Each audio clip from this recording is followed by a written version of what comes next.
तो यहाँ पे अपन नया चैप्टर चालू कर रहे हैं, ट्रांजिशन एलिमेंट्स, ठीक है ना। So this is very important topic, transition elements और कोऑर्डिनेशन केमिस्ट्री। ये दोनों टॉपिक्स बैक टू बैक होते हैं, basically they are considered as a unit. और इसमें से मतलब नहीं कुछ तो 2 या 3 क्वेश्चंस तो आते ही है दोनों टॉपिक को मिला के। ओके 3 क्वेश्चंस पकड़ लो तुम on an average. Okay it can be more, but that's why these 2 topics are very important. Okay तो इसको थोड़ा अच्छे से करना है अपने को।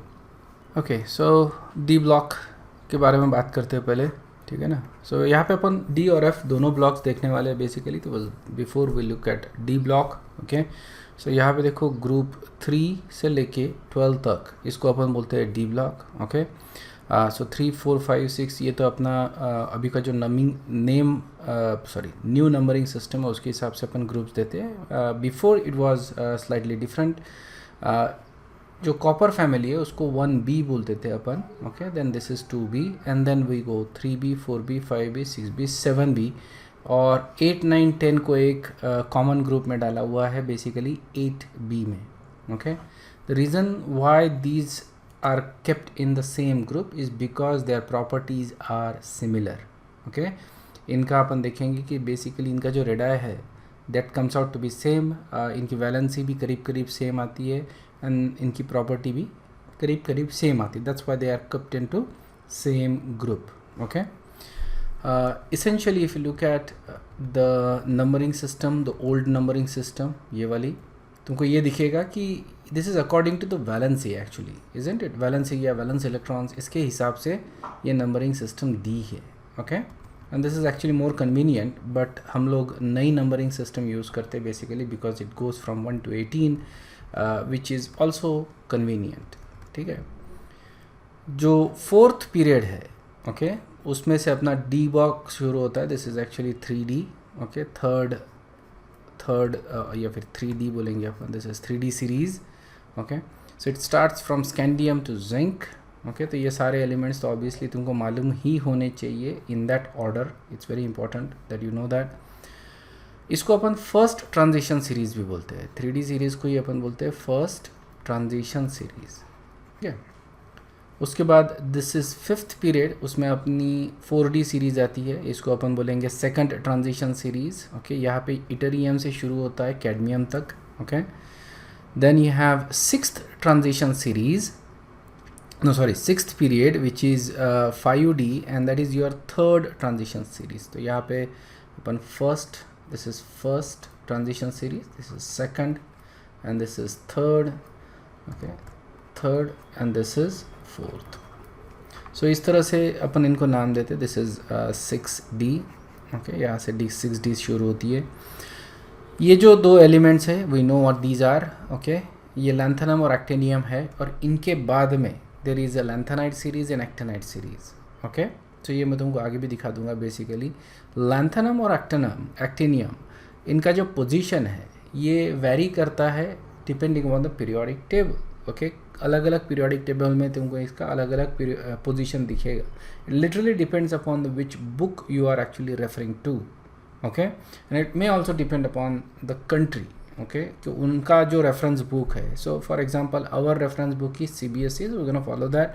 और उसमें दिया है बेसिकली कि दिस इज़ योर ग्रुप 3। ओके और ग्रुप 3 में you have scandium, yttrium, lanthanum and actinium. Okay ये 4 एलिमेंट्स दिए हुए हैं। लैंथेनम और एक्टिनियम के बाद you have this 14 F block element और उसके बाद यू हैव हैफनियम एंड रुदरफोर्डियम। ठीक है इस तरह से ये नाम दिए हुए हैं। ऑलराइट सो यहाँ पे अगर तुम नाम देखोगे लास्ट वाले जो नाम है इनके काफ़ी सारे नाम जो है these are basically given on scientist और places something like that because these are newly discovered element. Okay सभी के नाम दे दिए। This is the 118th element या सो सभी के नाम दिए हुए। This is रुदरफोर्डियम। रुदरफोर्ड तुमको मालूम होगा राइट। रुदरफोर्ड स्कैटरिंग एक्सपेरिमेंट वाला जो था उसी का ये है। And will just go over these elements later on. So this is how our D block actually looks like। ठीक है always make sure that you understand the position of the lanthanide and the actinide series। okay इसका मैंने तुमको long form periodic table जो है उसमें एक बार दिखा भी दूंगा कि how does it actually look when you look at the long form of periodic table। So now you have physical properties of the elements. यहाँ पे जो जो 3 सीरीज ऑफ द एलिमेंट्स है, okay, 3D 4D and 5D series of elements. इसमें अपन electrons fill करते हैं, okay. इसको अपन together बोलते हैं D block elements, okay. They are often called as transition elements क्योंकि इनका पोजीशन एस और पी ब्लॉक के बीच में आता है. And there is a transition of properties from metallic to non metallic. The electrons जो है यह अपन पेनल्टीमेट शेल में ऐड करते हैं, n-1 में ऐड करते हैं. For example if you go to 3D, right, so यहाँ पे 4s that is the last shell और अपन इलेक्ट्रॉन ऐड करते हैं 3D में, okay. So this is basically your ns and this is n-1s, n-1d. Clear है क्या? इस penultimate shell में अपन इलेक्ट्रॉन ऐड कर रहे हैं, ठीक है. 4D सीरीज़ में अपन 4D सीरीज़ में, okay, we are adding electron into, मतलब लास्ट शेल जो है दैट इज़ 5s और उसी तरह से अपन बिल्ड कर रहे हैं इलेक्ट्रॉनिक कॉन्फ़िगरेशन, ओके. सो ये भी पॉइंट थोड़ा ध्यान में रखना कि वैलेंस शेल अपन बोलते हैं हमेशा. काफ़ी बच्चों को कन्फ्यूजन होता है. वैलेंस शेल जो होता है उसमें मैक्सिमम कितने इलेक्ट्रॉन्स हो सकते हैं? बराबर है, राइट, 8. लेकिन क्या 8 से ज़्यादा नहीं हो सकते? वैलेंस शेल में हमेशा 8 ही इलेक्ट्रॉन्स होते हैं, ऑलराइट. हाँ, जो पेनल्टीमेट शेल है उसमें 18 इलेक्ट्रॉन हो सकते हैं. और एंटी पेनल्टीमेट जो होते हैं, एंटी पेनल्टीमेट, ओके, ये अपने बुक में टर्म यूज़ ही नहीं किया है एंटी पेनल्टीमेट, ठीक है, but it is a term. ये होता है n-2 शेल. तो ये शेल में 32 इलेक्ट्रॉन्स होते हैं, अंडरस्टूड. और अगर इसके एक और नीचे जाओ, n-3 में चले जाओ अगर मैं, so you gonna have 50 electrons, ठीक है. सो वैलेंस शेल में हमेशा तुमको 8 ही इलेक्ट्रॉन्स मिलेंगे. ये पीरियोडिक टेबल में तुम देख लो. पीरियोडिक टेबल का स्ट्रक्चर तुमको मालूम है, देख लो. पीरियोडिक टेबल में हर बुक में पीरियोडिक टेबल मिलेगा ही तुमको केमिस्ट्री के, उसमें देख लेना. वैलेंस शेल में हमेशा तुमको 8 ही इलेक्ट्रॉन्स मिलते हैं. उसके पहले वाले शेल में तुमको 18 इलेक्ट्रॉन मिलेंगे. और उसके भी पहला अगर शेल है, मतलब n-2 शेल अगर है उसमें, ठीक है, so that is going to have maximum of 32 electrons. यहाँ पे अपन डी के इलेक्ट्रॉन्स फिल कर रहे हैं, यहाँ पे अपन F के इलेक्ट्रॉन्स फिल कर रहे हैं. और ये जो है दैट इज़ S+P, ऐसा ही है ना, ओके. टेक एनी एग्जाम्पल, जैसे फॉर एग्जाम्पल 5th पीरियड लेते हैं, फिफ्थ पीरियड, ठीक है ना. अगर 5th पीरियड लेंगे तो यहाँ पे तुम्हारा आएगा जो इलेक्ट्रॉनिक कॉन्फ़िगरेशन आता है वो आएगा 5s. एक्चुअली 6th पीरियड ले लेते हैं, ठीक है ना, 6th पीरियड, क्योंकि इसमें F भी आ जाएगा ना अपना. तो ये आएगा 6s, ओके. उसके बाद आएगा 4f, उसके बाद आता है 5d and then 6p, okay. अब यहाँ पे देखो, alright, this is 2, this is 14, this is 10 and this is 6, isn't it. तो यहाँ पे ये जो एलिमेंट है, okay, that is the valence shell. कितने इलेक्ट्रॉन्स हो रहे हैं टोटल इसके? 8, ओके. 5d में 10 है, मतलब 5s एंड 5p ये भी अपन ने फिल किया है, इज़न्ट इट. और उसके बाद ही अपन ने 5d फिल किया है. तो ये 2 और ये 6, तो ये कितने हो गए टोटल? 5 वाले 10, इज़न्ट इट. और उसी तरह से अगर तुम इसको देखो, ओके, 4f के इसमें 14 इलेक्ट्रॉन्स है. तो ये ऑल्सो है 4s, 4p एंड 4d. ये भी ऑर्बिटल्स फिल्ड है. तो ये 4th शेल में भी तुम्हारे पास कितने हैं इलेक्ट्रॉन्स? 32, ओके, अंडरस्टूड है. वैलेंस शेल में हमेशा तुमको 8 ही इलेक्ट्रॉन्स दिखेंगे. तो ये ट्रांजिशन मेटल्स जो होते हैं या एलिमेंट जो है, इनके पास incompletely filled D sub shell होता है, ओके. या फिर इसी से ये आयंस देते हैं बेसिकली. मतलब या तो इनके पास, मतलब डी ब्लॉक के एलिमेंट किसको बोलेंगे? ऐसे एलिमेंट जिसके पास incompletely filled D sub shell है, या फिर किसी कंपाउंड में या आयनिक स्टेट में इसके पास incompletely filled D sub shell है. ठीक है।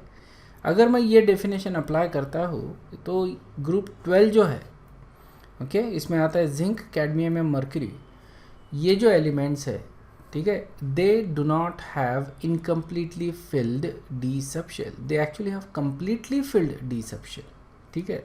जैसे जिंक का इलेक्ट्रॉनिक कॉन्फ़िगरेशन ले रहे हैं अपन, तो अगर जिंक लेते हैं तो वैलेंस शेल क्या आएगा इसका 4s2 3d10, इजंट इट। तो कंप्लीटली फिल्ड डी सबशेल है इसका। और अगर मेरे को इलेक्ट्रॉन मतलब जिंक आयन जब बनता है, जब रिएक्ट होता है, तो ये ऑलवेज Zn2+ होगा, ओके। इलेक्ट्रॉन कहाँ से जा रहा है इसका 4s से, तो जिंक 2+ के पास it is going to have 3d10 electrons, isn't it. मतलब इसने डी में से इलेक्ट्रॉन लूज़ किया क्या? नहीं। तो ये एलिमेंट डी में से कभी भी इलेक्ट्रॉन लूज़ नहीं करते। As a result of that they are typically not thought to be transition elements. समझ में आया क्या? They don't behave like a transition element, ठीक है। Transition element you have to lose one, you need to have at least one electron missing from D, okay. यहाँ पे वो नहीं हो रहा है, okay, you don't actually lose an electron from D.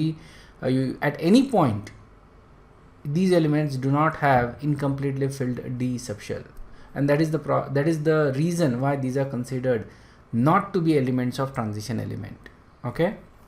समझ में आया क्या? okay, लेकिन so basically they do not belong in this category. Remember, they are kept in this category but they don't belong in this category. But then if you think about it, the other definition कि valence electrons कहाँ जाता है, last electron it should go into that orbit, तो उसकी वजह से अपन उसको classify करते हैं। तो यहाँ पे वो डेफिनेशन यहाँ पे सेटिस्फाई हो रही है क्योंकि लास्ट इलेक्ट्रॉन डी में जा रहा है, and so they get the recognition of being a D block element, okay. So that is one thing you need to also keep in mind. या उनकी प्रॉपर्टी थोड़ी ऑब्वियसली अलग है as compare to rest of the D block elements, okay. Elements with partially filled F subshell, okay, in common oxidation states are known as F block transition element, या फिर इन्हीं को अपन क्या बोलते हैं, इनर ट्रांजिशन एलिमेंट। ये term ध्यान में रखो, inner transition element.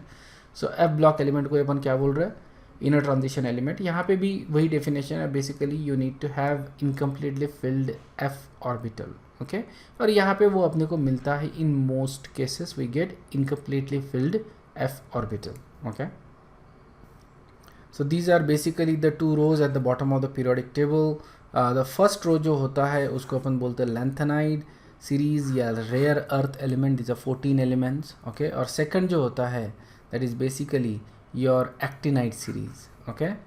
actinide series, all of the elements जो होते हैं actinide series के they are radioactive basically, और from neptunium से लेके जो onward वाले जो element है बाकी, these are basically synthetic element, okay. They are produced in nuclear reactor by using particle accelerator, okay. Particle accelerator में इनको बनाया जाता है। Basically we talked about particle accelerators lot of time, okay. Lowest energy configuration जो होता है of the lutetium, that is basically if you look at lutetium is the last element in the F series, ठीक है ना। lanthanide का last element आता है lutetium, lanthanide series का। So इसका अगर तुम electronic configuration देखो तो ये आता है 4f14 5d1 6s2, ओके। इसका सबसे कॉमन ऑक्सीडेशन स्टेट क्या निकलेगा, यहाँ से 2-3 इलेक्ट्रॉन्स चले जाएंगे, so is going to have +3 oxidation state, okay. Again it has a completely filled f orbital, last element की बात कर रहे हैं, okay. So it has a completely filled f orbital, और इसका सबसे कॉमन ऑक्सीडेशन स्टेट आ रहा है +3। इसमें भी इसका F4 कॉन्फ़िगरेशन, F14 कॉन्फ़िगरेशन है, इजंट इट। सो दोनों केसेस में, नेटिव स्टेट में as well as ionic state में, दोनों स्टेट में F14 कॉन्फ़िगरेशन है। तो यहाँ पे भी lutetium should not be considered as F block element, ठीक है।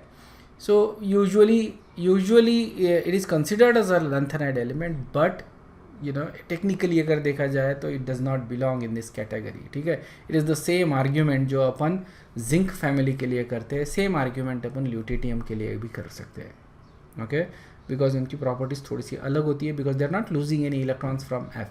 अगर 14F का कंप्लीट है तो they are not actually considered to be और should not be considered to be F block element, but anyway they are considered, उनको रखा है वहाँ पे ल्यूटेटियम को. और इसीलिए कन्फ्यूजन रहता है कि देखो lanthanum is the first element, ठीक है ना. सो लैंथेनम जो है that is the first element, and then you have 14 elements. Okay, so यहाँ पे सीरियम से शुरू होगा. Okay, so you go from cerium to lutetium.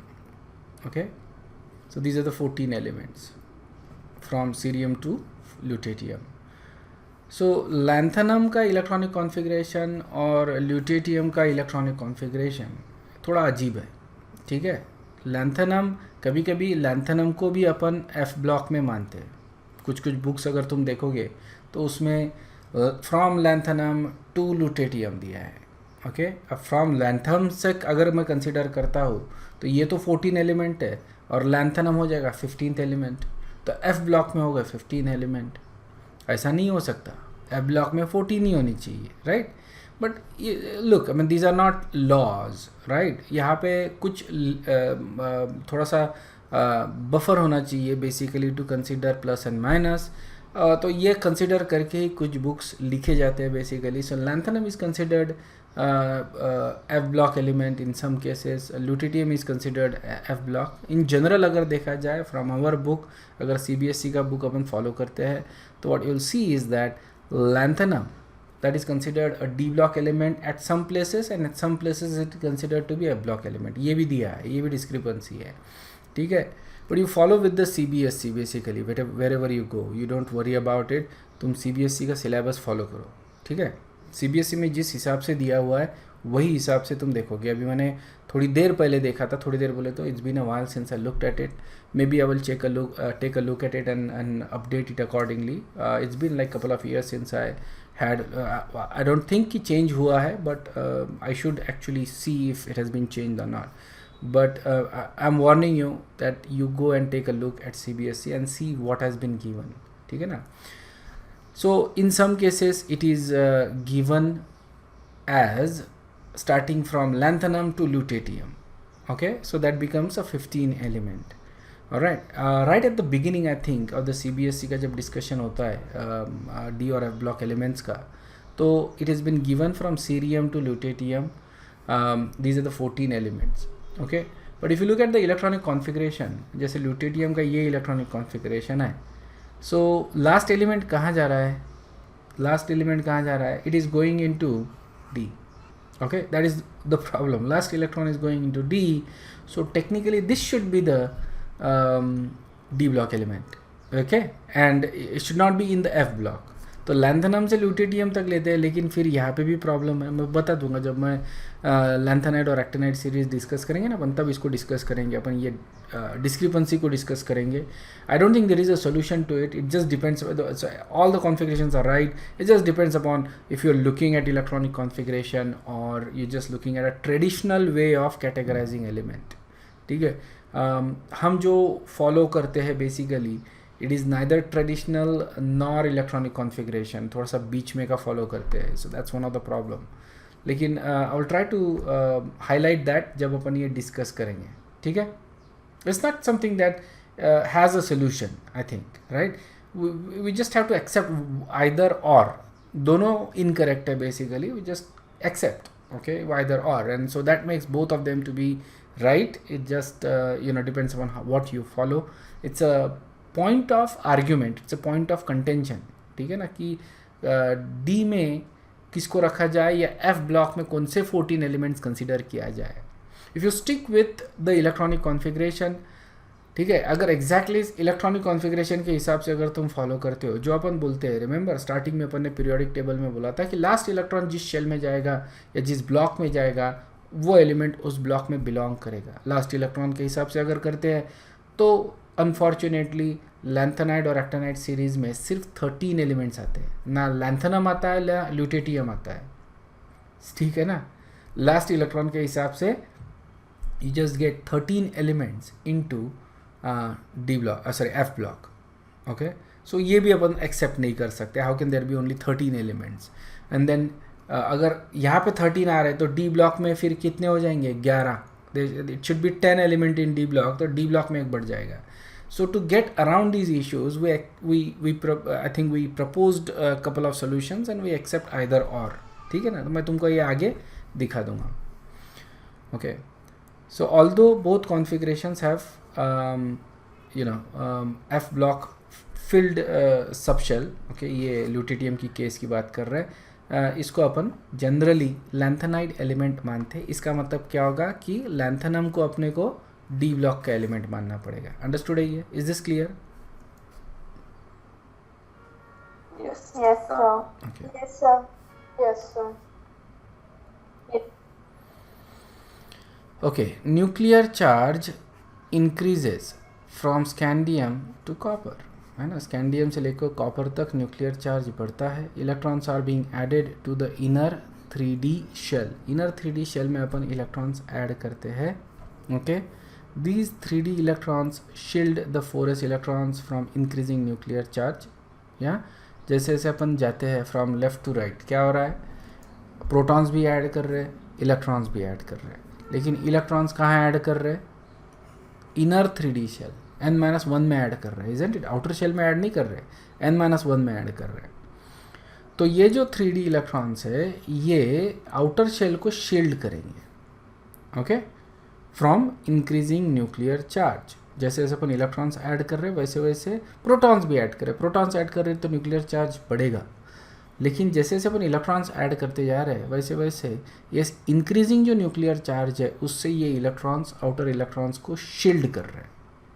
ठीक है, मतलब क्या हो रहा है कि जो आउटर इलेक्ट्रॉन है 4s इलेक्ट्रॉन्स, इन तक जो इफेक्ट पहुंचना चाहिए वो नहीं पहुंच रहा. ऐसी हो रहा है ना, इजंट इट? जितना इफेक्ट न्यूक्लियर चार्ज का पहुंचना चाहिए उतना नहीं पहुंच रहा. देखो, इफेक्टिव न्यूक्लियर चार्ज बढ़ रहा है. ओके, जेड इफेक्टिव जो है, इफेक्टिव न्यूक्लियर चार्ज बढ़ रहा है as you go from scandium to copper. Left to right जब भी जाते हैं अपन इफेक्टिव न्यूक्लियर चार्ज बढ़ता है, इजंट इट? लेकिन यहाँ पे शील्डिंग जो है क्या ये कंप्लीट है? नहीं, डी की शील्डिंग है ना, डी की शील्डिंग इनकम्प्लीट होती है. तो as a result of that थोड़ा सा न्यूक्लियर चार्ज बढ़ उधर वहाँ तक जाएगा. Isn't it? शील्डिंग भी हो रहा है ऑब्वियसली. शील्डिंग की वजह से ही जो इफेक्टिव न्यूक्लियर चार्ज है, ओके, वो उतना नहीं बढ़ेगा जितना बढ़ना चाहिए. Okay, isn't it? और सेकंड इफेक्ट ये आ रहा है कि इनकम्प्लीट शील्डिंग की वजह से थोड़ा सा बढ़ भी रहा है इफेक्टिव न्यूक्लियर चार्ज. सो दोनों इफेक्ट हो रहे हैं. ऑलराइट, बट द पॉइंट यहाँ पे ये आता है कि इफेक्टिव न्यूक्लियर चार्ज उतना नहीं बढ़ेगा जितना बढ़ना चाहिए. अगर मान लो इफेक्टिव न्यूक्लियर चार्ज बराबर रिलेटिवली जितना बढ़ना चाहिए उस हिसाब से अगर बढ़ रहा है तो साइज़ क्या हो जाएगा, साइज़ विल डिक्रीज. बराबर है ना? अगर इफेक्टिव न्यूक्लियर चार्ज बढ़ेगा, जो वैलेंस इलेक्ट्रॉन्स है उनके ऊपर जो न्यूक्लियर चार्ज आ रहा है, पहुंच रहा है, वो अगर बढ़ेगा तो साइज़ डिक्रीज हो जाएगा. लेकिन यहाँ पे क्या हो रहा है, यहाँ पे क्या हो रहा है, डी इलेक्ट्रॉन्स जो है they are not very good at shielding. Isn't it? Shielding effect तो हो रहा है. ओके, सो पहले शील्डिंग की बात करते हैं बेसिकली. सो शील्डिंग हो रहा है, शील्डिंग हो रहा है तो इफेक्टिव न्यूक्लियर चार्ज मान लो इतना बढ़ना चाहिए, लेकिन इतना नहीं बढ़ रहा है, इतना बढ़ रहा है.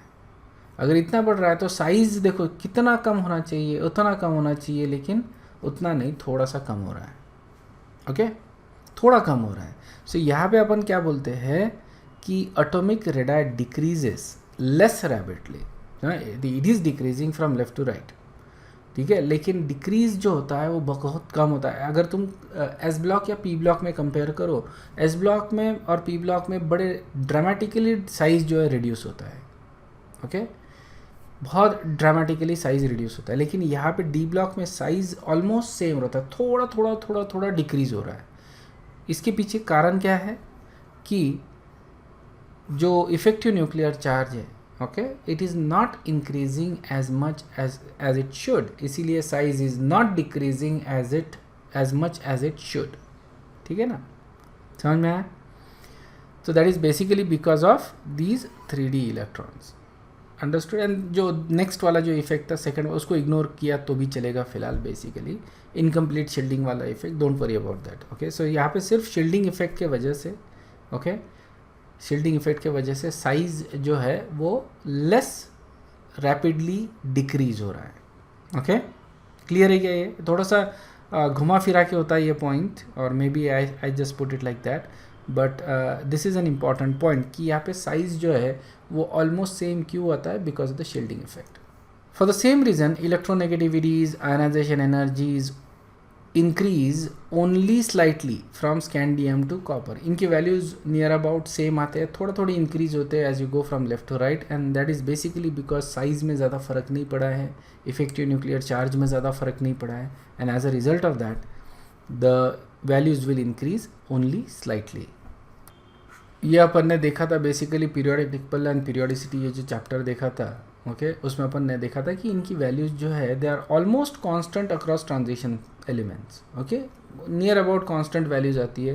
तो ये इलेक्ट्रोनेगेटिविटी वाला टेबल देख लो, यहाँ से तुमको एक आइडिया आ जाता है कि how the values actually changes. You can see that जैसे ये पीरियड लेते हैं, it is decreasing from 0.8 to 1। यहाँ पे भी देख लो तुम, काफ़ी इंक्रीज़ हो रहा है इलेक्ट्रोनेगेटिविटी, सॉरी इंक्रीज़ हो रहा है ना। So it is increasing from 0.8 to 1, और यहाँ पे भी it is increasing, right? But increase is much more significant. You can see that from here as well. Okay, so 3D ले सकते हैं अपन, 1.6 से लेके 3.1 तक इंक्रीज हो रही है इलेक्ट्रोनेगेटिविटी। ओके, और जस्ट 5 एलिमेंट्स, 5 एलिमेंट में वैल्यू इंक्रीज हो रही है, ऑलमोस्ट डबल हो रही है, isn't it? यहाँ पे भी वही हो रहा है। Okay, it is increasing. So if you look at these values, there is a significant increase in electronegativity values for S and P block. Okay, लेकिन अगर वही तुम D block के लिए कंपेयर करो, कितना इंक्रीज हुआ है? बहुत कम। Okay, in fact even if you go to these elements, okay, these are the highest values, तो ये बहुत कम इंक्रीज हुआ है। You can see the increase is very steady, थोड़ा इंक्रीज हो रहा है। मैग्नीज का वैल्यू ड्रॉप हो गया फिर से यहाँ पे इलेक्ट्रोनेगेटिविटी का, बिकॉज क्या हो रहा है यहाँ पे, हाफ फिल्ड शेल आ रहा है। ओके, हाफ फिल्ड शेल आ रहा है, साइज इसका बढ़ जाता है, एंड बिकॉज ऑफ दैट इसकी इलेक्ट्रोनेगेटिविटी वैल्यू डिक्रीज हो जाती है। Okay, it doesn't want to, because half filled रहने की वजह से it doesn't want to gain the electron whatever. तो इस तरह से, but you can see that the values are increasing only very slightly, there is no comparison. ये जो है वैल्यूज़, इनका इंक्रीज़ और ये डी ब्लॉक वाला जो इंक्रीज़ है, इनका इंक्रीज़, इनको तुम कंपेयर भी नहीं कर सकते। It's very study increase in D block and a very gradual increase in S and P block. Is this clear? ये क्यों हो रहा है? Basically it is basically because of the fact that इनका साइज़ जो है डी ब्लॉक का size increases very steadily. Okay, very gradual, in a very small manner increase हो रहा है साइज इनका। What is the correct trend of increase in ionization energy of D block element? ठीक है, we know that ionization energies या फिर electronegativities it increases from left to right. in general की बात कर रहे हैं, there will be always be exceptions, but in general it increases from left to right.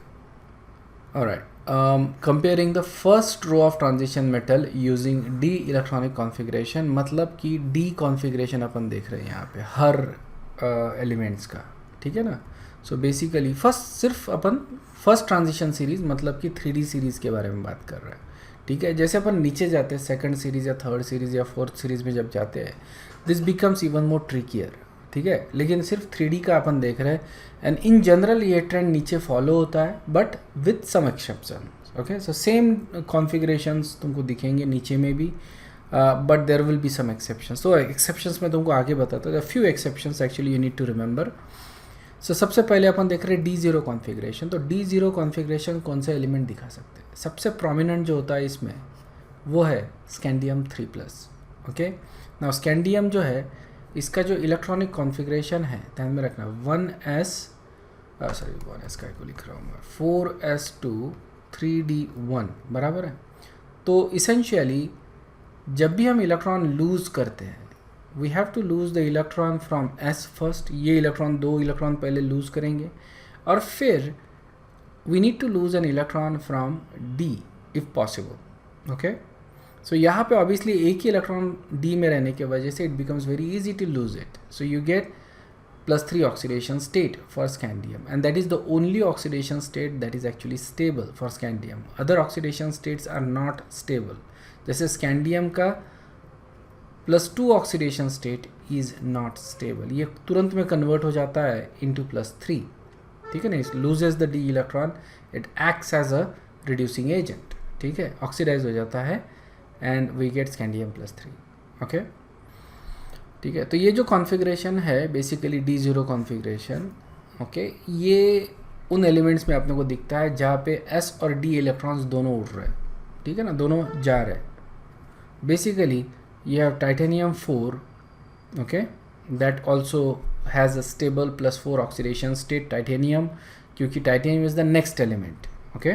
So you can just imagine कि scandium ये 4s2 लिख रहा हूँ मैं, 4s2 and then 3d, तो 3d टाइटेनियम के इसमें 2 रहेगा, सो ये टाइटेनियम +4, ये सारे इलेक्ट्रॉन जा रहे हैं. वेनेडियम इज़ नेक्स्ट एलिमेंट, वो भी जा रहा है. क्रोमियम है ना, सो क्रोमियम में अपना इलेक्ट्रॉनिक कॉन्फ़िगरेशन चेंज होता है, 4s1 3d 5 हो जाता है, तो ये सारे इलेक्ट्रॉन्स जा रहे हैं, okay. And then you have manganese, manganese में ये आ रहा है, ओके. लेकिन iron 8 that is something that is unknown, okay. Maximum oxidation state अपने को जो मिलता है that is basically that, okay. Then we have D1 configuration. D1 configuration मतलब एक इलेक्ट्रॉन बचा है D में, so this is not going to be possible, isn't it, सिर्फ एक ही इलेक्ट्रॉन बचा है. सो एक्सेप्ट वेनेडियम 4, वेनेडियम के पास 5 इलेक्ट्रॉन होते हैं, ओके, 4s के 2 और 3d के 3. तो basically in vanadium 4 only it is possible, all other there is basically no possibility of having one electron in D, okay, it is just not possible, alright. So so they are basically going to act as a reducing agent, okay, they will supply that electron, क्योंकि एक electron रख के किसी का फ़ायदा नहीं है basically, isn't it, D में, so it will just give up that electron. तो या तो ये रिड्यूस हो जाएंगे या फिर they will undergo disproportionation, okay. जैसे फॉर एग्जांपल जैसे we know that chromium 6 is the most stable, लेकिन अगर मान लो क्रोमियम 5 है, okay, so something like this. यहाँ पे देखो chromium is in +5 oxidation state, okay. So it will basically disproportionate, it will go into chromium 6 and chromium 3. समझ में आ रहा है? So it will basically disproportionate. Same thing is observed for manganese 6. Manganese 6 में भी D1 configuration अपने को मिलेगा. So these will undergo disproportionation very easily. So in chromium, this is the electronic configuration. It's actually incorrect. Okay, it should be 1 here and 5 here. ठीक है. So it goes from D1 to more stable बोले तो +6 and +3, okay. So ये इसके stable oxidation states है basically दोनों, okay. So it will go to more stable oxidation states. This is the same thing with manganese. Manganese यहाँ पे +6 में है and it will go to +7 and +4, yeah. So it again goes from D1 to more stable oxidation state. Okay, so except vanadium, no other element actually shows D configuration, D1 configuration. Okay, next is D2. By the way, ये सारी चीज़ें तुमको याद नहीं करनी है. This is just for understanding. समझ में आया ना? You are not supposed to memorize these things. Okay, तुम लोग D configuration बड़े आसानी से उसके ऑक्सीडेशन स्टेट से पता कर सकते हो या उसके वैलेंसी से पता कर सकते हो उसका D configuration. So you are not supposed to memorize it. But I just want to give you an idea कि किस तरह के रिएक्शंस यहाँ पे अपने हो सकते हैं यूजिंग दीज एलिमेंट्स, या. सो D2 जो कॉन्फ़िगरेशन आ रहा है दैट ये आता है टाइटेनियम 2. टाइटेनियम देखो ये सेकंड एलिमेंट है, ओके. तो इसमें 4s2 3d2, तो इसमें ये 2 इलेक्ट्रॉन उड़ गए, ओके. बचे क्या है D2 के. So this is again something that doesn't usually happen, okay. So as a result of that ये D2 वाले जो कॉन्फ़िगरेशंस रहेंगे, these are not going to be very stable, okay. So this is very strongly reducing. It will basically donate these 2 electron. ये जो 2 electron हैं D के, ये electrons बड़े आसानी से दिए जाएंगे, ओके. समझ में आया? So you can have other elements also from titanium to iron 6 तक तुम्हारे पास D2 कॉन्फ़िगरेशन हो सकता है. तो दैट इज़ द थिंग कि it will basically they will act as a very strongly reducing. Okay, iron 6 is actually very strongly oxidizing, okay, which is basically it is going to accept the electron. Yeah, vanadium plus 3, okay, it is also reducing. vanadium plus 3 is the fifth element. यहाँ पे भी वही हो रहा है, 2 s के चले गए, 3 d के बचे हुए हैं, सॉरी 2 d के बचे हुए हैं. Okay, no sorry, okay, vanadium का इलेक्ट्रॉनिक कॉन्फ़िगरेशन आएगा. वेनेडियम आ रहा है 4s2 3d3. Okay, that is 3d.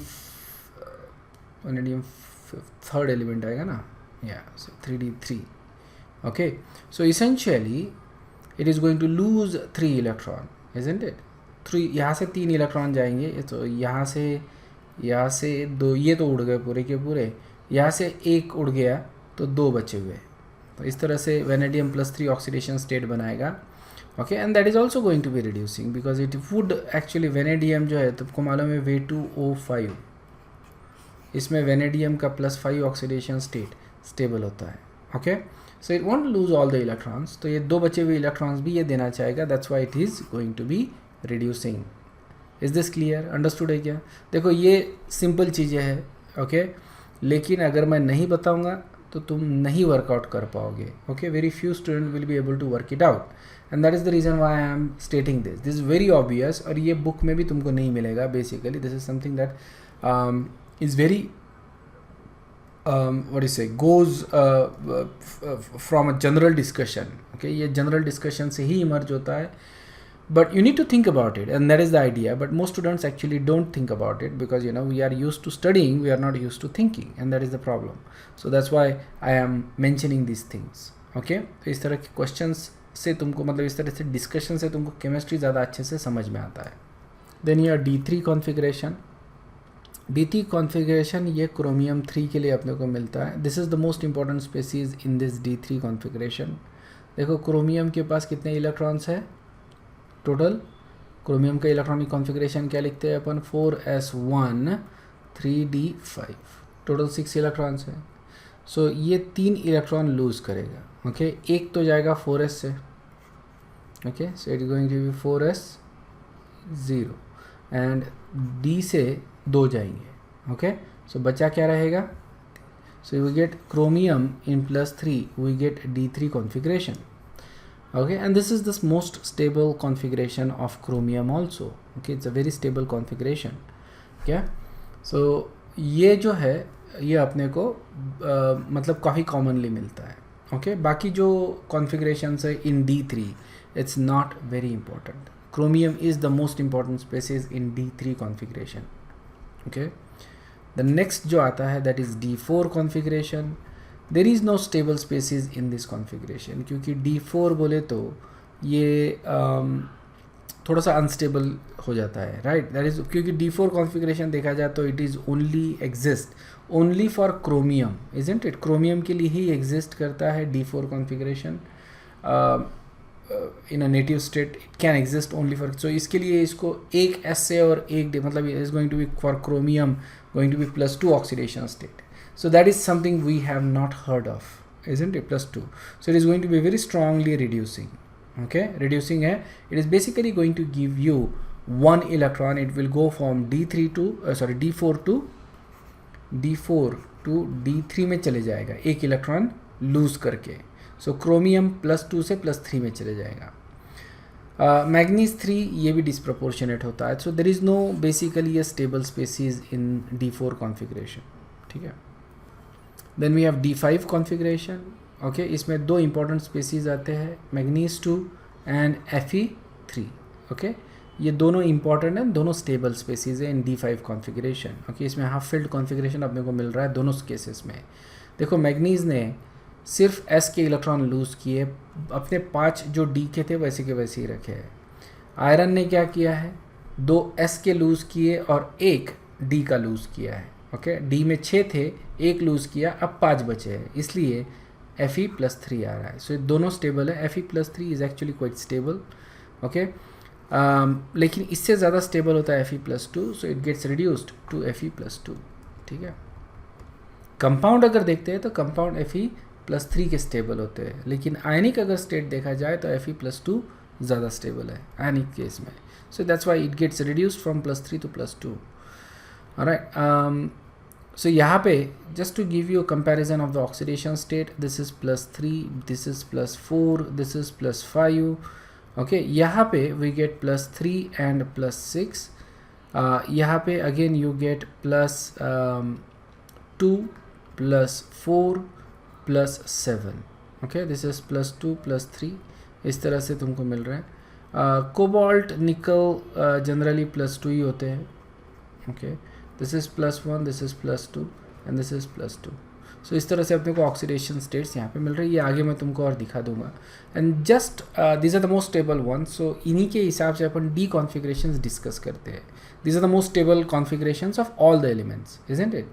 So essentially अगर इसमें नहीं है तो it will either act as oxidising या reducing agent depending upon either is gaining the electron और लूजिंग द इलेक्ट्रॉन. ठीक है ना. D6 कॉन्फ़िगरेशन जो होता है that is for iron and cobalt. यहाँ पे D6 कॉन्फ़िगरेशन अपने को मिल रहा है. या सो आयरन में इसने सिर्फ S के अपने 2 इलेक्ट्रॉन लूज़ किए, ऑलराइट, और कोबाल्ट ने क्या किया है, एक S का और एक D का लूज़ किया है. So you gate cobalt in +3 also. मैंने +2 ही लिखा था यहाँ पे कोबाल्ट के लिए, but is also +3 in some cases. Okay coordination chemistry में एक्चुअली अपन देखेंगे कोबाल्ट +3 स्टेट में काफ़ी मिलता है.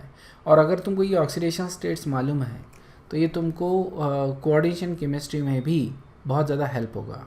ठीक है ना. एक जनरल ऑक्सीडेशन स्टेट जो होते हैं एलिमेंट्स के, जैसे आयरन का +2 और +3 होता है, कोबाल्ट का +2 एंड +3 होता है, निकल +2 जनरली अपने को मिलता है, कॉपर जनरली +1 +2 मिलता है, निकल जीरो ऑक्सीडेशन स्टेट. ओके मतलब कि मेटालिक जो स्टेट है that is also very stable.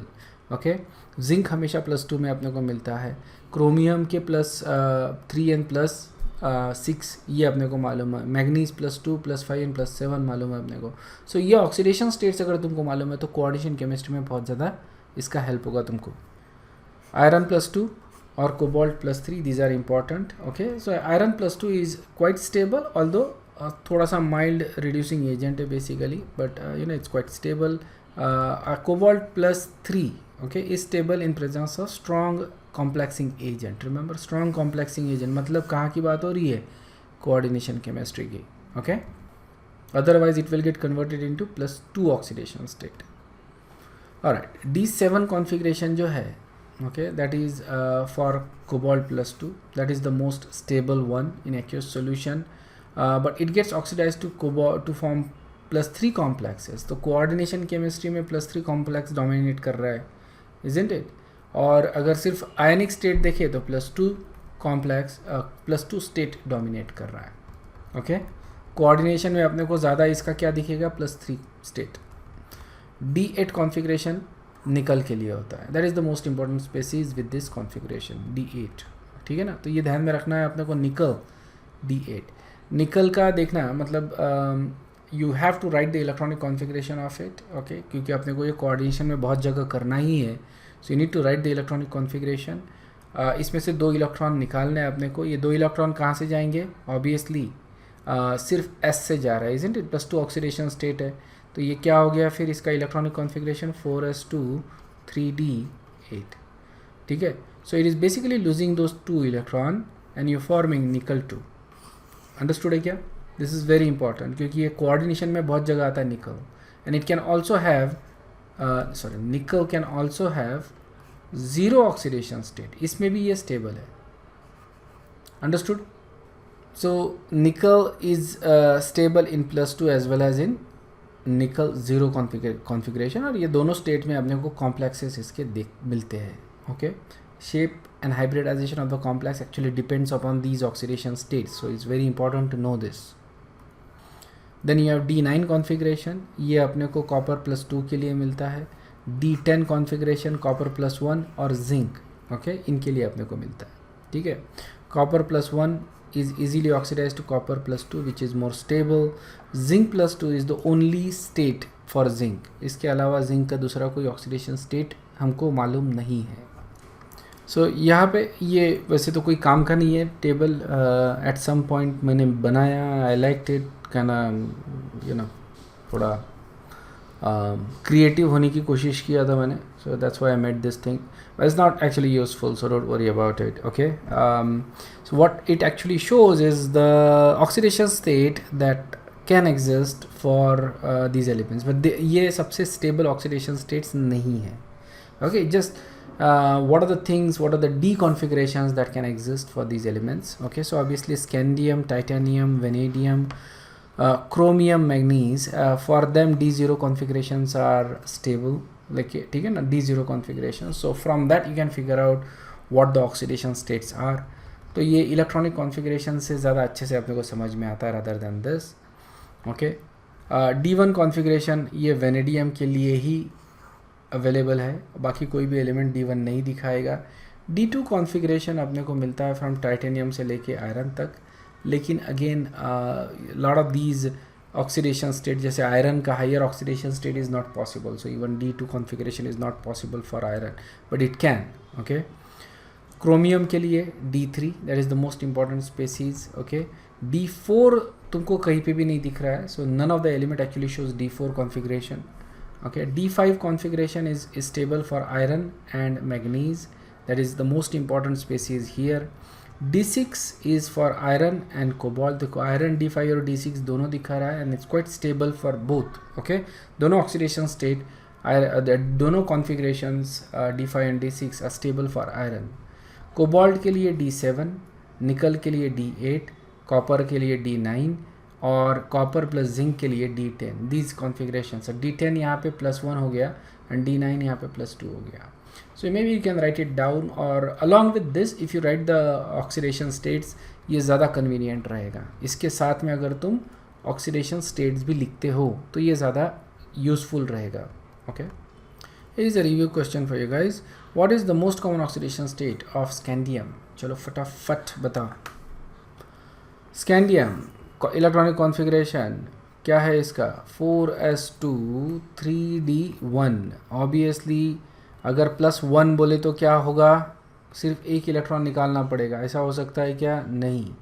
+2 में 2 इलेक्ट्रॉन निकालने पड़ेंगे. क्या ऐसा हो सकता है D में एक बचा रहेगा? D1 कॉन्फ़िगरेशन बचेगा अपने को स्कैंडियम का? नहीं. तो अपने को क्या रहेगा फिर? Basically +3 that is the most stable configuration which is a D0 configuration for scandium. This is extremely important guys, remember. ठीक है, अगर ये इम्पॉर्टेंट नहीं होता तो मैंने बताया भी नहीं होता और इसके ऊपर एम्फसाइज भी नहीं किया होता. इतना टाइम मैंने फालतू की चीज़ों पे बताया स्पेंड नहीं किया होता. This is the foundation for coordination chemistry. अगर तुमको ये नहीं आया तो कोऑर्डिनेशन केमिस्ट्री में तुम बहुत मार खाओगे. समझ में आया?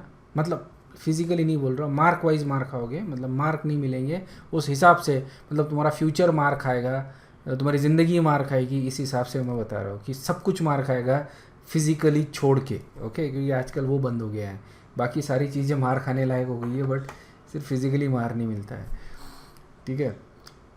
So you have to basically understand the D configurations. ये थोड़ा सा अभी जो है we are at a point जो तुमको मतलब एलिमेंट सुनते ही उसका डी कॉन्फ़िगरेशन, उसका स्टेबल ऑक्सीडेशन स्टेट, ये सारी चीज़ें फटाक से आनी चाहिए.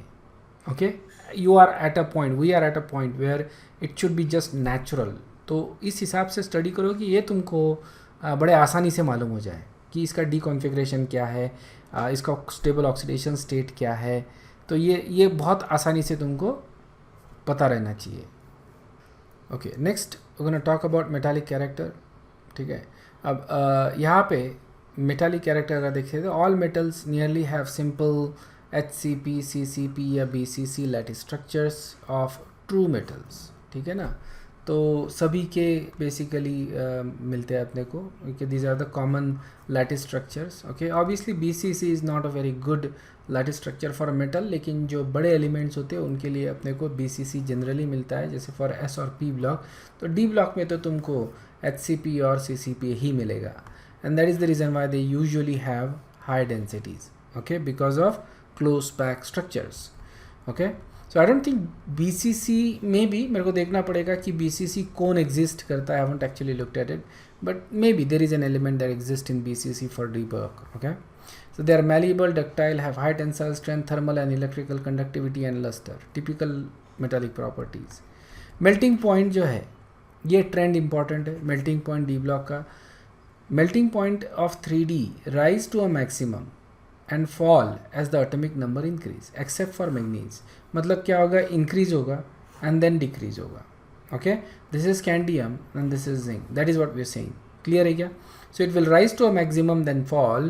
लेकिन obviously मिडल तक ये इंक्रीज होता है, लेकिन मैग्नीज एकदम मिडल में आता है. उसके बावजूद मैग्नीज का जो मेल्टिंग पॉइंट है that is actually minimum. Okay, manganese का मेल्टिंग पॉइंट कैसा आ रहा है, सबसे कम आता है. So this is where the manganese is going to be rather than there. But so that's the break in the curve. ठीक है ना, that's the break in the curve. और इसका जो मेल्टिंग पॉइंट है that is minimum because of the complex lattice structure. इसका जो lattice structure है that is not very stable, that is not very uniform, और इसके वजह से इसका मेल्टिंग पॉइंट जो है कम आता है मैग्नीज का. Okay, that is the break, that is the exception.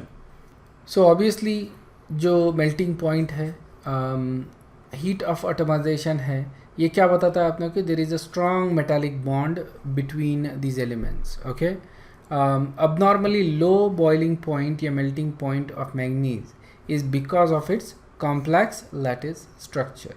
ठीक है ना, मैं boiling point नहीं बोलना चाहिए वैसे तो melting point ही बोलना चाहिए basically because upon we're talking about lattice structure, isn't it? तो basically this should be melting point. I think that is a typo. Okay, the periodic trend in the boiling points are similar to those in the melting point. समझे, जैसा melting point का trend है वैसे ही boiling point का भी trend तुमको मिलेगा. यहाँ पे बॉइलिंग पॉइंट में अपने को क्या करना पड़ता है, जो फोर्सेस है वो कम्प्लीटली ब्रेक करने हैं. मेल्टिंग पॉइंट में अपने को फोर्सेस वीक करने पड़ते हैं, और बॉइलिंग पॉइंट में वो फोर्सेस अपने को कम्प्लीटली ब्रेक करने पड़ते हैं.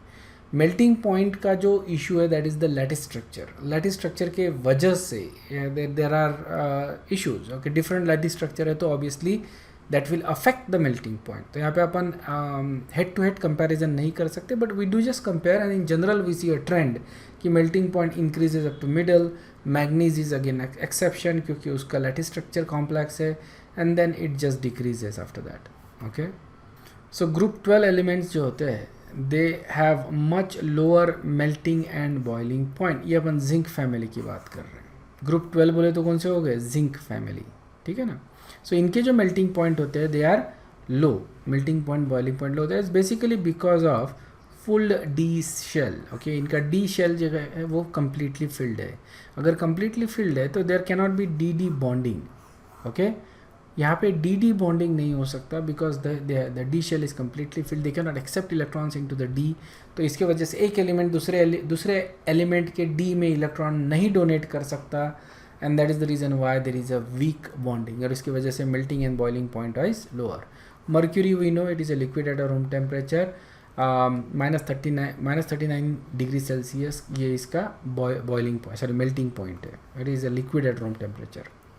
Review question: which of the 3D element has lowest boiling point? बताओ. So यहाँ पे लोएस्ट पूछा है आपको 3D सीरीज़ में. ऑब्वियसली कुछ लोगों ने मर्क्यूरी बोला है. Mercury is not a 3D element. Okay, it's a trick.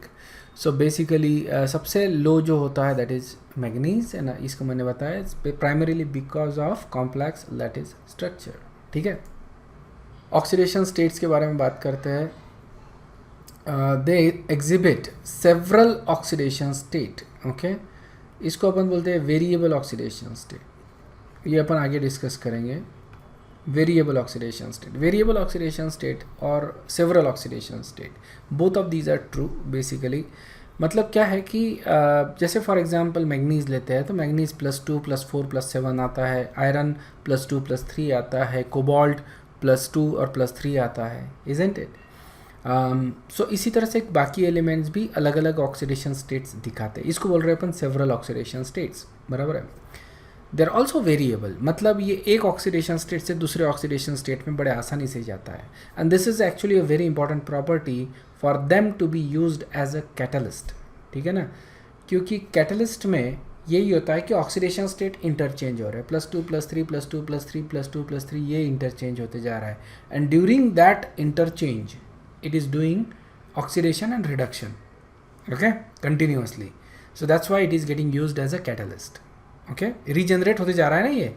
Okay, it is at this position, let's say +2 है, so it going to +3, then it is going to +2, then it is going to +3, so on and so forth. ये back and forth चल रहा है. So that's how the compounds elements, इसको बोलते हैं catalytic cycles बोलते हैं इसको, ठीक है ना. So it is called as catalytic cycles. So यहाँ पे वेरिएबल या सेवरल ऑक्सीडेशन स्टेट इसलिए मिलता है अपने को कि ये D और S इसमें बहुत ज़्यादा गैप नहीं है, energy gap. So you can lose the electron from D. S से तो लूज़ होगा ही होगा, ओके, जितने भी S के वो तो जाएंगे ही जाएंगे, लेकिन D में से एक आध या 2 या 3 ही इलेक्ट्रॉन जो भी है that can be lost. Okay, so electron जो एनर्जी है n-1d और ns, ये इलेक्ट्रॉन्स जो है there is not much of energy gap in this electron, so you can actually easily lose any of the electrons from these and you can have several oxidation states. Okay, जो stability है जो oxidation state की, it depends upon ये किसके साथ combine हो रहे हैं, उसके ऊपर ये स्टेबिलिटी डिपेंड करता है. ओके, सो जनरली अगर देखा जाए तो हाईएस्ट ऑक्सीडेशन स्टेट अपने को किसके साथ मिलेगा, फ्लोरीन या ऑक्सीजन के साथ मिलेगा. फ्लोराइड जो ऑक्साइड्स में ही अपने को हाईएस्ट ऑक्सीडेशन स्टेट जनरली मिलता है. ओके, तो ये देखो ये अलग अलग ऑक्सीडेशन स्टेट्स है फॉर दीज एलिमेंट्स. ओके, तो ये जो ऑक्सीडेशन स्टेट्स है these are very rare. Okay, you won't probably find this oxidation state. बाकी भी उसमें से कुछ oxidation states these are rare, बस सारे हाईलाइट नहीं किए यहाँ पे.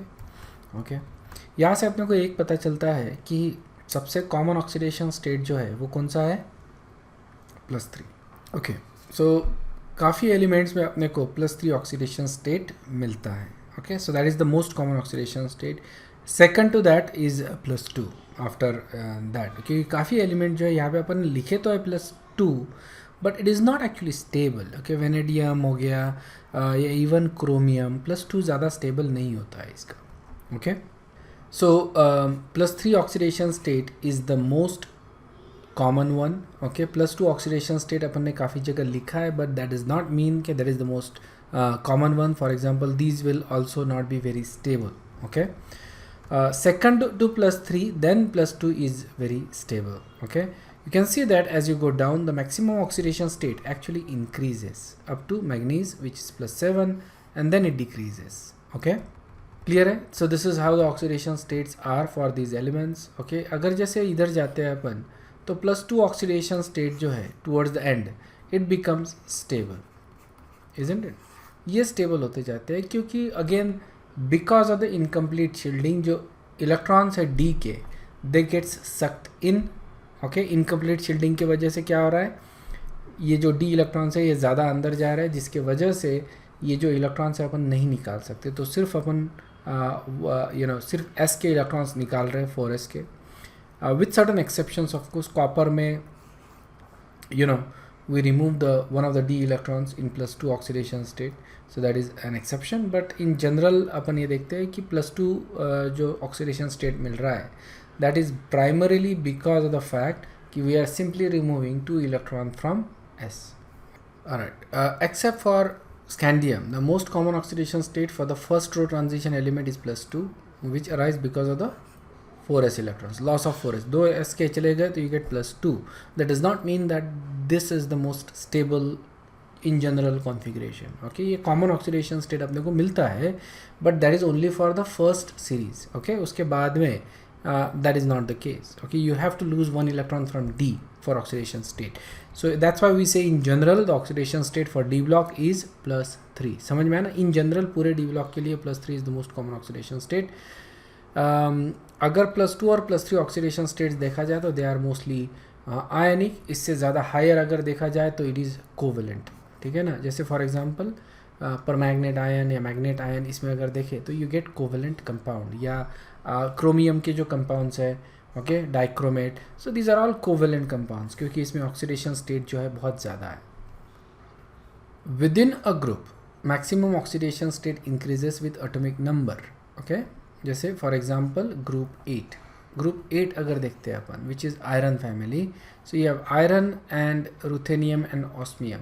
तो आयरन का कॉमन ऑक्सीडेशन स्टेट होता है +2 एंड +3, लेकिन नीचे आ रहा है तो देखो ऑस्मियम का अप टू 8 तक जाता है। रिमेंबर ऑस्मियम का OSO4 osmium tetroxide, you guys remember that, ये अपन ने यूज़ किया था ऑक्सीडेशन ऑफ अल्कीन्स में। ओके, सिन एडिशन जो था जिसमें आप मेरे को सिस डायोल जिसमें मिलता था, ऑलराइट, उसमें अपन यूज़ करते थे अलॉन्ग विथ इसका जो एक अल्टरनेटिव जो रिएक्शन था that is cold alkaline KMnO4। Okay, cold alkaline KMnO4 use करो या ऑस्मियम टेट्रोक्साइड यूज़ करो तो तुमको सिस डायोल मिलता है बेसिकली। ओके, तो ये अपन यूज़ करते थे उसमें। सो ये जो ऑक्सीडेशन स्टेट्स है, ओके, नीचे जाते हैं तो ऑक्सीडेशन स्टेट बढ़ेंगे और ज़्यादा वेरिएबल ऑक्सीडेशन स्टेट्स अपने को मिलते हैं, okay, as compare to 3D series. Okay, and I think the reason is quite understandable, क्योंकि as you go down the group जो गैप है एनर्जी ऑर्बिटल्स का वो डिक्रीज होता है, so it becomes very easy to remove the electrons from more electrons from these orbitals, so इसलिए number of oxidation states बढ़ेंगे as you go down. Transition metals जो है जो लो ऑक्सीडेशन स्टेट में भी ऑक्सीडेशन स्टेट्स दिखा सकते हैं, जैसे फॉर एग्जांपल निकल यहाँ पे 0 है, निकल यहाँ पे 0 है, Ag इज़ +1, यहाँ पे Ag अगेन +1, तो इस तरह के +1 या 0 oxidation states are also possible. Nickel जैसे मैंने तुमको बताया था, निकल 0 ऑक्सीडेशन स्टेट में भी कोऑर्डिनेशन कॉम्प्लेक्सेस बनाता है। ओके, तो ये ऑलरेडी अपन बात की है। Basically another feature is the reduce tendency of higher oxidation state towards the end, मतलब टुवर्ड्स द एंड में जाते हैं तो +2 ऑक्सीडेशन स्टेट्स अपने को जनरली कॉमन मिलते हैं, हायर ऑक्सीडेशन स्टेट्स नहीं मिलते, because it becomes very difficult to actually remove the electron from inner shells. Okay, 3D shell से और इलेक्ट्रॉन निकालना it becomes very difficult, because effective nuclear charge जो है वो ज़्यादा हो जाता है, it becomes very difficult to actually remove the electrons from 3D या n-1d, ठीक है ना। So it is very difficult. So जैसे जिंक देखे तो जिंक में d ऑर्बिटल्स इन्वॉल्व ही नहीं है। Okay, that is an exception basically. Okay, d orbitals involve ही नहीं है, सिर्फ s से 2 जा रहे हैं, d से इलेक्ट्रॉन्स निकल ही नहीं रहे। Okay, it is difficult to actually form species that do not utilize the electron except zinc.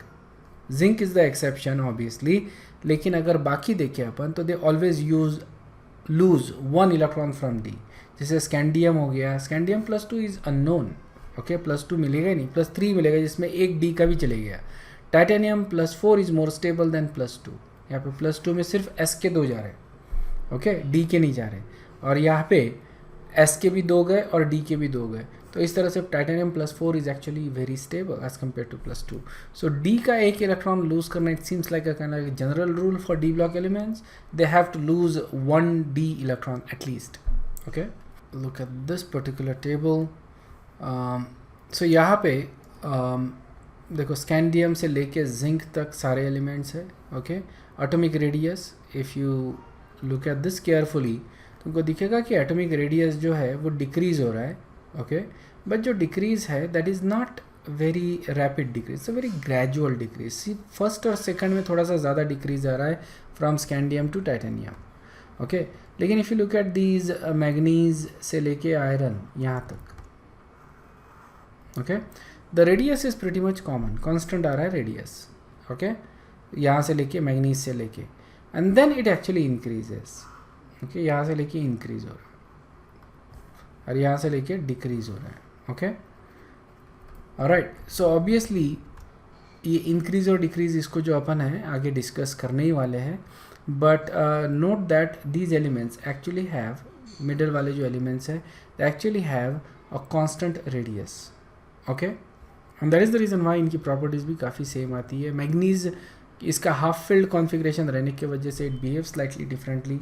सो बचे हैं कौन से, आयरन, कोबाल्ट और निकल, इनको अपन एक ग्रुप में रखते हैं because their properties are very similar. Okay, +1 इसका रेडियस देखो, +1 radius. Okay, +1, so again is going to basically decrease and that is what we see. Okay, +2 में भी वही अपने को दिखेगा, it will decrease. You don't have to memorize the values और anything, just एक ट्रेंड देखना है अपने को, इंक्रीज हो रहा है, डिक्रीज हो रहा है। If you look at this one, covalent radius, again it decreases, covalent radius भी यहाँ पे थोड़ा सा स्टैग्नेंसी अपने को मिलता है। Okay, and then it again increases. या IE1 आयनाइजेशन एनर्जी क्या होता है, as you go from left to right generally increase होता है, इजंट इट? तो IE1 देखने के लिए अपने को क्या देखना पड़ता है, इलेक्ट्रॉनिक कॉन्फ़िगरेशन भी देखना पड़ता है. So just in general it is going to increase, but there will be some exception. जैसे अपन जा रहे हैं तो जैसे मैग्नीज देखते हैं अपन, राइट? सो यहाँ से S से अपन इलेक्ट्रॉन निकाल रहे हैं, इजंट इट? हर केस में कहाँ से इलेक्ट्रॉन निकाल रहे हैं? IE1 के लिए we are removing electron from S. Okay, so it usually not a problem basically. Okay, it's first ionization energy is low, very easily you can lose the electron. Iron के case में you are actually getting something of a high value in case of iron. Okay, not sure why exactly that is high, and then you can see that again it decrease up to cobalt, nickel, copper, and then it again increases. Okay, so essentially जो values है it will depend largely upon the size of the radius, okay, or effective nuclear charge on the valence electrons. ठीक है. Second जो है ionization energy, okay, यहाँ पे लो किसकी आ रही है, ऑब्वियसली वो देखना है अपने को. So as you go down it increases. Obviously scandium के लिए इट इज़ लो. मैग्नीज के लिए देखो काफ़ी लो है actually. So manganese actually forms +2 oxidation stayed quiet easily. Okay, and as you go down it actually increases. ठीक है. Then +3 oxidation state, यहाँ पे iron के लिए it is low. Okay, so iron actually forms a very nice +3 oxidation state element. Yeah. So in general if you look at this one, scandium has a pretty low sum of these oxidation states. Okay, +3. सो ये तीनों को add करेंगे तो it is quite low. So that's Y scandium जो है +3 oxidation state में compound बनाता है. ओके, +3 के लिए अपने को तीनों का सम करना पड़ेगा ना, isn't it? So that is the thing. But zinc के लिए you can see that it's very high. Zinc ये +3 में नहीं आएगा क्योंकि अपने को D10 में से इलेक्ट्रॉन निकालना है. जिंक का second ionization energy is very low, primarily because of the fact कि यहाँ पे अपने को D10 कॉन्फ़िगरेशन मिल रहा है. ओके, ये निकाल के. सो that is the reason Y +2 oxidation state is very stable for zinc, and it will never see, you will never see zinc in +3 oxidation state. ठीक है ना? तो इलेक्ट्रॉनिक कॉन्फ़िगरेशन से तुम एक्सप्लेन कर सकते हो कि कौन सा जो ionisation energy, why is it high, why is it low, ये तुम उसके इलेक्ट्रॉनिक कॉन्फ़िगरेशन से एक्सप्लेन कर सकते हो. ठीक है. Again you see that for nickel के लिए +2 oxidation state is very common, +3 not so much. Copper के लिए भी 1 or 2 that is doable, not 3. Okay, very high values. Okay, ये जो है these are extremely high values. Okay, same thing you can say for cobalt also. Okay, iron के लिए that is not the case. 3000 के नीचे आ रही है value. So all these 3 are actually possible, लेकिन +1 is not going to be possible for iron simply because of the fact that +2 और +3 में ये ज़्यादा बॉन्ड बना रहा है, उससे ज़्यादा एनर्जी लिबरेट हो रही है, तो इससे उसको ज़्यादा स्टेबिलिटी मिलती है. Okay, alright. अबंडेंस तो obviously iron is the most abundant element, you can see that here. The next is titanium, manganese. These are very abundant. बाकी थोड़े कम में मिलते हैं अपने को. Melting point is little tricky. Okay, melting point जो है टॉप टू बॉटम यहाँ पे, मतलब सॉरी लेफ्ट टू राइट जो है वो डिक्रीज होता है. ये जनरली एक मिडल तक इंक्रीज होता है एंड देन इट डिक्रीजेस. ठीक है ना? तो सेंटर तक ये इंक्रीज होगा and then it actually decreases. ये भी थोड़ी देर पहले अपन ने डिस्कस किया. अपन ने ये भी डिस्कस किया कि जो मैग्नीज है उसका जो मेल्टिंग पॉइंट है दैट इज़ अनएक्सपेक्टेडली लो. इसके पीछे कारण अपन ने बोला है ऑफ कॉम्प्लेक्स लैटिस स्ट्रक्चर. ठीक है ना? As the number of unpaired electron increases the melting point increases. तो क्या हो रहा है, number of unpaired electrons it is increasing up to manganese. ठीक है, and then it is decreasing number of unpaired electrons. लेकिन मैग्नीज इज़ अ एनोमली. ठीक है ना? ये एनोमली है यहाँ पे क्योंकि इसका लैटिस स्ट्रक्चर ख़राब है, इसलिए इसका मेल्टिंग पॉइंट वीक है. अदरवाइज़ इसका मेल्टिंग पॉइंट सबसे हाईएस्ट होना चाहिए था. लेकिन ये जनरल ट्रेंड अपने को दिखता है कि सेंटर में जो एलिमेंट्स आते हैं उनका मेल्टिंग पॉइंट जनरली हाई होता है. अगर तुम 4D सीरीज़, 5D सीरीज़ और 6D सीरीज़ में जाओ, ओके, तो जैसे रीनियम हो गया, ऑस्मियम हो गया, इनका मेल्टिंग पॉइंट बहुत ज़्यादा हाई है. टंगस्टन आता है बीच में, ओके, ये मेरे ख्याल से वेनेडियम के फैमिली में आता है ये टंगस्टन, या क्रोमियम में आता है मेरे ख्याल से. So they actually have a very high melting point, okay, they also have a very high density but they also have very high melting point. Manganese ही एक है जिसका बेचारे का जो you can say lattice structure इसको support नहीं कर रहा है, but it has 5 unpaired electron, so it should have high melting point. Okay, chromium actually has highest melting point because it has 6 unpaired electron. Okay, जैसे number of unpaired electrons बढ़ते हैं melting point बढ़ता है. और जैसे अपन फिर manganese cross करते हैं, we go to iron, cobalt, nickel, तो इलेक्ट्रॉन्स अभी पेयर होना चालू होते हैं. So number of unpaired electrons decreases, melting point also decreases. ये समझ में आ गया क्या? ठीक है. सो अगर कोई डाउट नहीं है तो you guys can leave. I will see you in the next class and will continue with D block elements in the next class. Okay.